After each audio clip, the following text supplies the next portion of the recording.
Hello students, Radhe Radhe. मैं S Narayan एक बार from Catalyst tuition centre new bus stand एक बार फिर से आप सबों के बीच हाजिर हूँ। 12th क्लास की एक्सरसाइज 4.4 का कॉन्सेप्ट और प्रत्येक क्वेश्चन का सॉल्यूशन। आप इस वीडियो को शुरू से लेकर अंत तक ध्यान से देखेंगे और मुझे आशा नहीं पूर्ण विश्वास है कि आपको निश्चित ही क्वेश्चन बनाने में काफ़ी सहूलियत होगी। तो चलिए समय न गंवाते हुए स्टार्ट करते हैं हम। देखिए 4.4 एक्सरसाइज में आपको पढ़ना है उपसारणिक और सहखंड के बारे में। तो सबसे पहले हम चर्चा करते हैं कि ये उपसारणिक होता क्या है। उपसारणिक का इंग्लिश होता है आपको माइनर और सहखंड का इंग्लिश होता है कोफैक्टर। तो उपसारणिक जो होता है एक प्रकार का सारणिक होता है। ये सारणिक के प्रत्येक अवयव का एक सारणिक है, समझिए। उपसारणिक क्या होता है? सारणिक के प्रत्येक अवयव का सारणिक, किसी सारणिक के प्रत्येक अवयव का वैसा सारणिक जो उसकी पंक्ति और जो जिस पंक्ति में वो अवयव है उसके पंक्ति और जिस स्तंभ में वो अवयव है उसका स्तंभ को हटाने से प्राप्त होता है।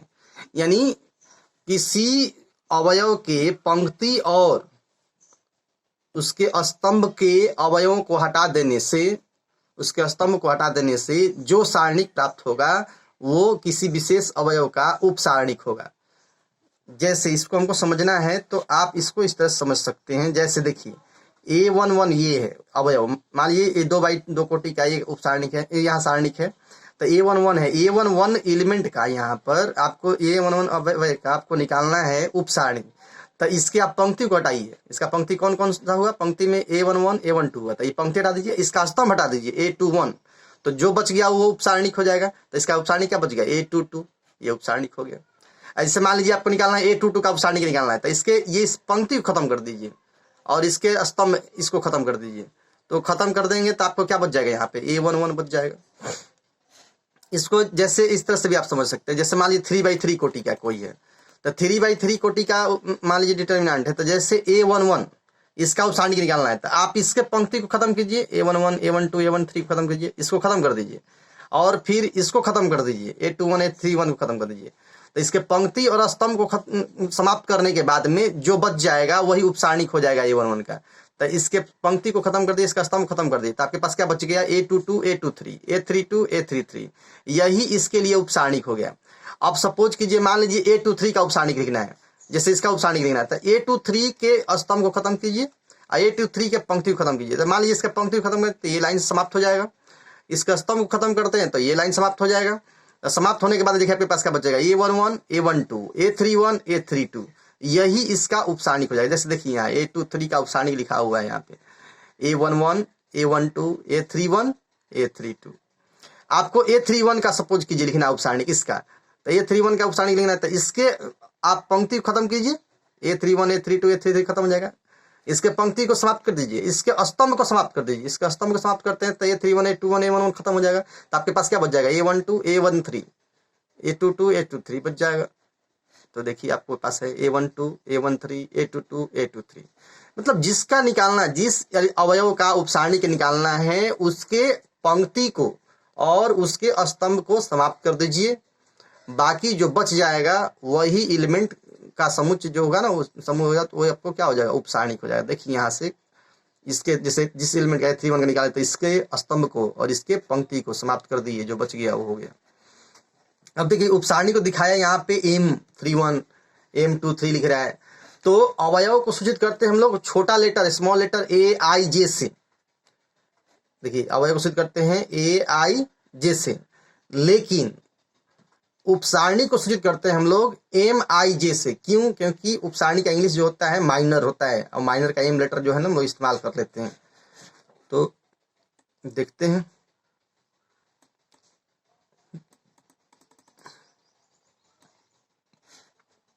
देखिए इसे MIJ द्वारा सूचित किया जाता है और इसकी कोटि या संगत, कोटि या क्रम जो होता है वो संगत सारणी के क्रम से क्या होगा? एक कम होगा। जैसे आप 3x3 कोटि का, लेकिन याद रखेंगे यहाँ जो ये क्रम याद रखेंगे कि कभी भी क्रम जो होगा ना सारणी की जो होता है कम से कम 2 बाई 2 कोटि का होता है।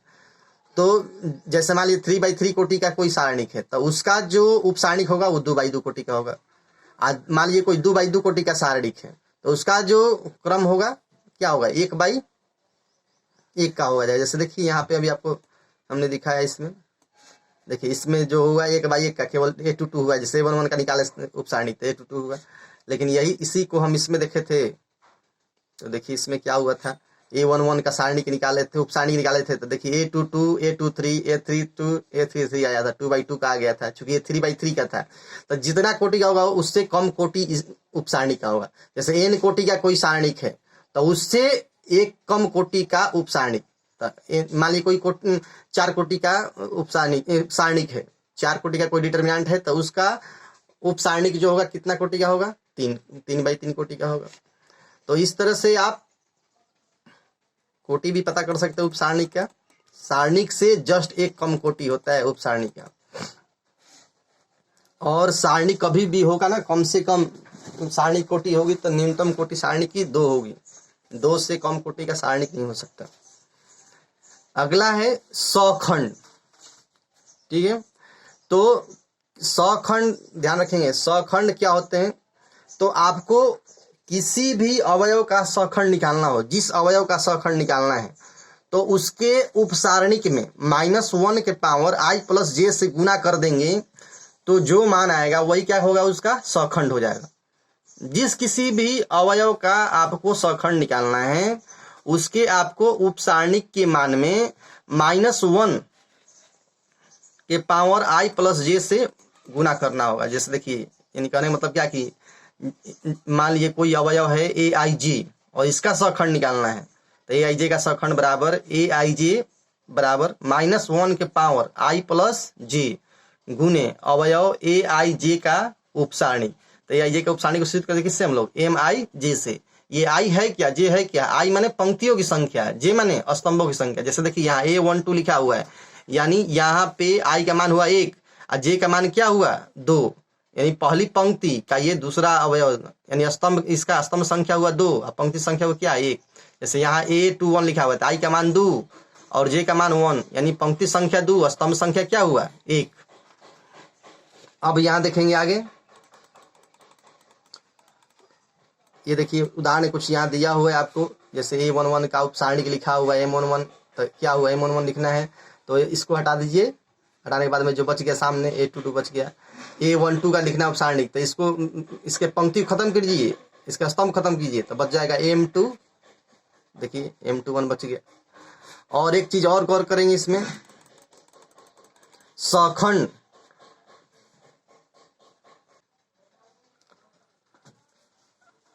तो इस तरह से अभी आप हम देख सकते हैं बारी बारी सबका उपसारणिक आप देख सकते हैं। सौखंड लिखना है तो याद रखेंगे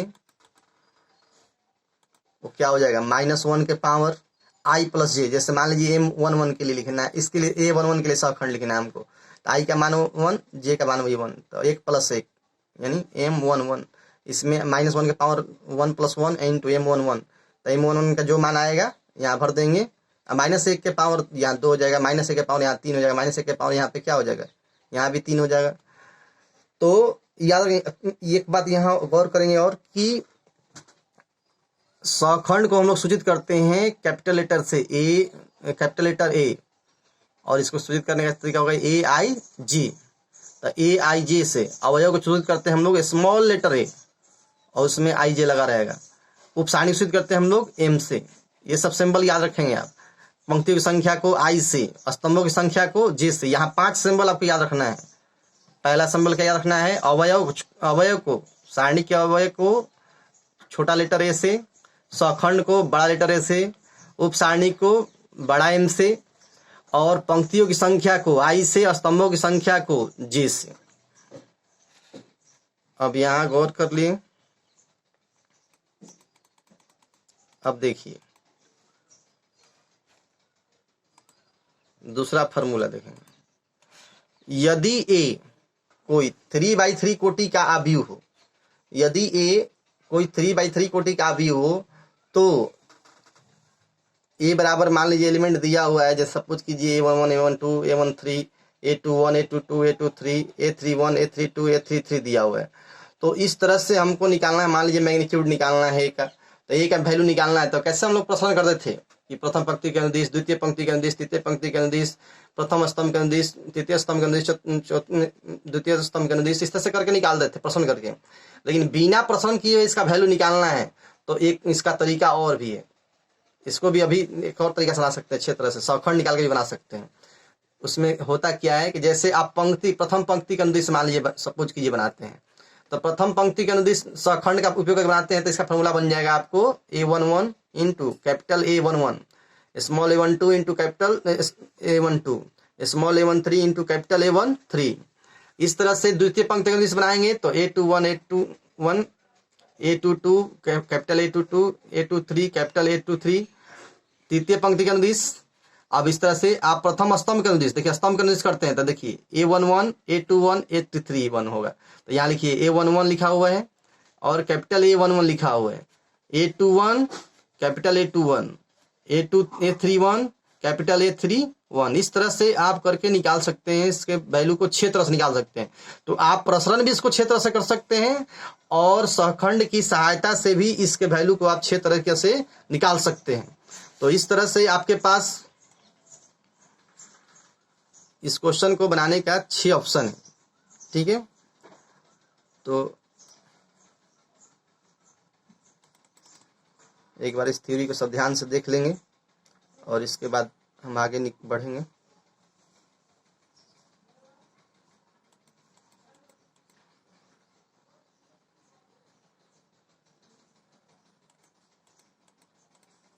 बेहतर होगा ये सब थ्योरी एक बार आप पेज पर लिख लेंगे और लिखने के बाद ही पहले थ्योरी को पेज पर जरूर लिख लेंगे, उसके बाद ही क्वेश्चन बनाने का प्रयास करेंगे, आपको एकदम अच्छी तरह समझ में आएगा। क्योंकि ठीक से समझने का सबसे पहला उपाय है फार्मूला आपके पास एकदम होना चाहिए। यदि कंठस्थ हो जाता है फार्मूला तो और अच्छी बात है, नहीं भी याद होता है तो फार्मूला पहले आपके पास पेज पर होना चाहिए, तब जा करके अच्छी तरह समझ में आएगा। थ्योरी को पहले आप मोबाइल की सहायता से देख करके या उसका स्क्रीनशॉट ले करके आप पेज पे उतार लीजिए। उतारने के बाद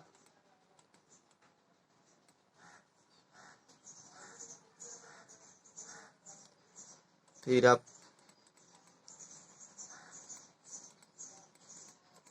क्वेश्चन को सॉल्व करने का प्रयास करें। अभी आपके पास बहुत सारा टाइम है।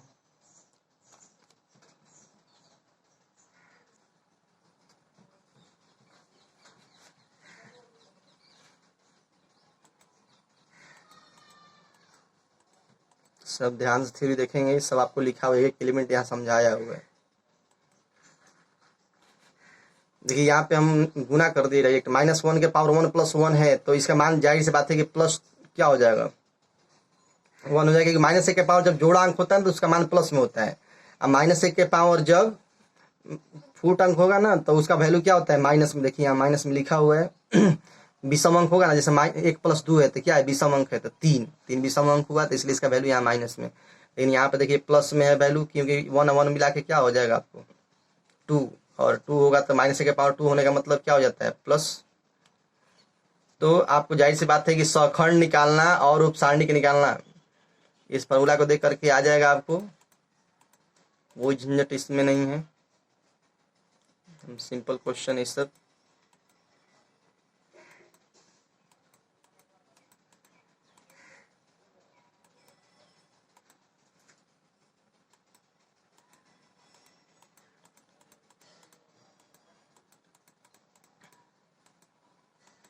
जिस अवयव का सौखंड निकालना है उसके उपसारणिक में आपको -1 के पावर i + j से गुना कर दीजिए, बस बन जाएगा।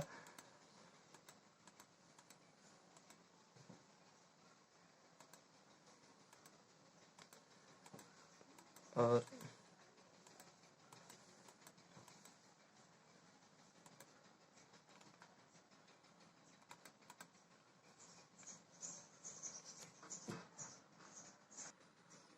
सारे फार्मूले को एक बार कॉपी पे जरूर लिखें, पूरे थ्योरी को एक बार पेज पे जरूर लिख लें और उस पेज को चैप्टर बनाते समय सामने रखें आपको अच्छी तरह समझ में आएगा, क्योंकि इसमें प्रत्येक अवयव का दिखाया जा चुका है कैसे निकालना है। ध्यान देंगे तो ज़्यादा बेहतर होगा आपके लिए। देखिए यहाँ नोट में लिखा हुआ है आपको बात, -1 का घात विषम अंक होने पर इसका मान -1 होगा, -1 का घात सम अंक होने पर 2, 4, 6, 8 होने पर उसका मान प्लस में होगा। देखिए यहाँ से क्वेश्चन आपका बनता है, निम्नलिखित सारणिकों के अवयव का उप सारणिक एवं सखंड लिखना है। ठीक है, तो यहाँ गौर करेंगे। देखिए लिखना है अवयव दू का उप सारणिक। तो अवयव दू जो है किस पोजीशन पर है ये देखना है आपको। तो अवयव दू जो है A11 पोजीशन पर है। क्यों है? क्योंकि ये पहला अवयव, देखिए ध्यान देंगे, ये पहला अवयव पहला पंक्ति और पहला स्तंभ का है, तो इसका मान जो होगा A11 हुआ। तो A11 का उप सारणिक कोशिश करेंगे हम लोग किससे? M11 से। तो M11, तो इसमें देखिए जिसका लिखना है उप सारणिक उसके पंक्ति को खत्म कीजिए पहले और उसका स्तंभ खत्म कीजिए। तो पंक्ति खत्म कीजिए, 2 - 4 खत्म कर दिए और 2 0 खत्म कर दिए। क्या बच गया मेरे पास में? 3। तो 3 हो गया। अब देख लीजिए अवयव दू का, अर्थात दू माने क्या? A11 का सखंड लिखना है। तो सखंड लिखना है तो क्या हो जाएगा? A11।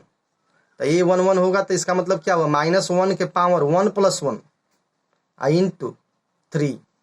तो -1 के पावर i + j होता है ना फॉर्मूला में, -1 के power i + j × A11 M11 sorry. तो M11 का मान यहाँ पे कितना है? 3। तो A1 यहाँ पे देखिए -1 के पावर 2, तो इसका मान कितना हो जाएगा? 1 × 3, यानी कितना है हमारे पास में? 3। तो इस तरह से आप देख सकते हैं यहाँ पे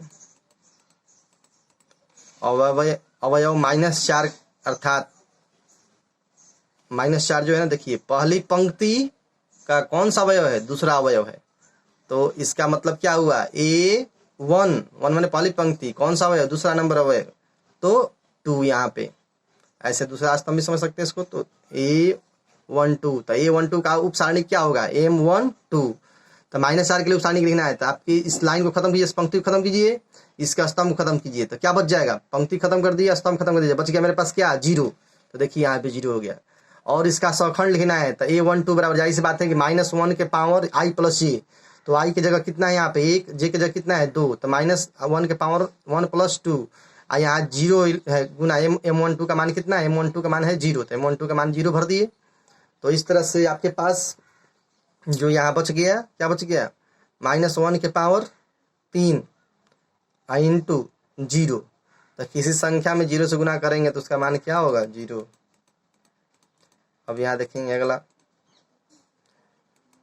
अब अवयव 0 का उप सारणिक लिखना है। तो 0 का उप सारणिक लिखना है तो देखिए 0 का उप सारणिक लिखना है तो क्या हो जाएगा यहाँ पे? 0 का उप सारणिक लिखना है तो 0। तो 0 वाली लाइन को खत्म कीजिए, 0 3 खत्म हो जाएगा, 0 2 खत्म हो जाएगा, तो बच जाएगा क्या हमारे पास? -4।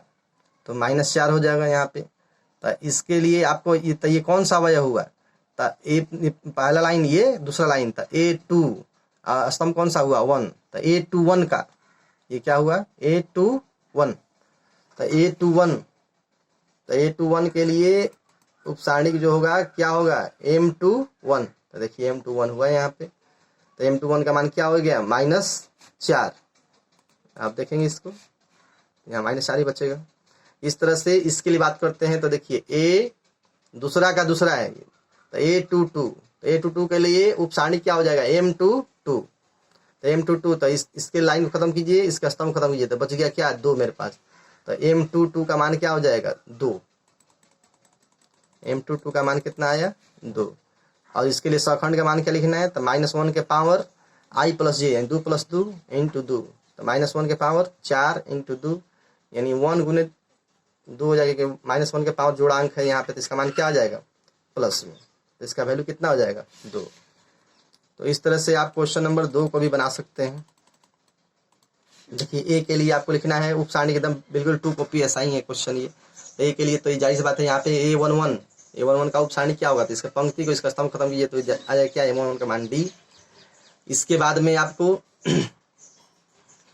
मान लीजिए C के लिए लिखना है तो सी के लिए भी लिखना है तो इस तरह से ही बात, सी के लिए ये सी डी खत्म हो जाएगा, ए सी खत्म हो जाएगा तो बच जाएगा बी।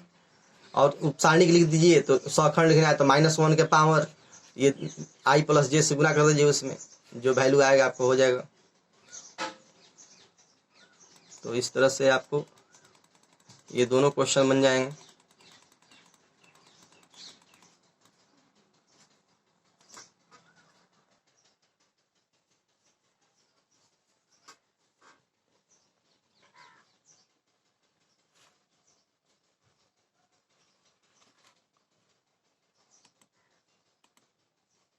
देख लीजिए इसमें प्रत्येक एलिमेंट का निकाला हुआ है एकदम बिल्कुल उसी की तरह, पिछले वाले क्वेश्चन की तरह इसमें यहाँ सब बना हुआ है।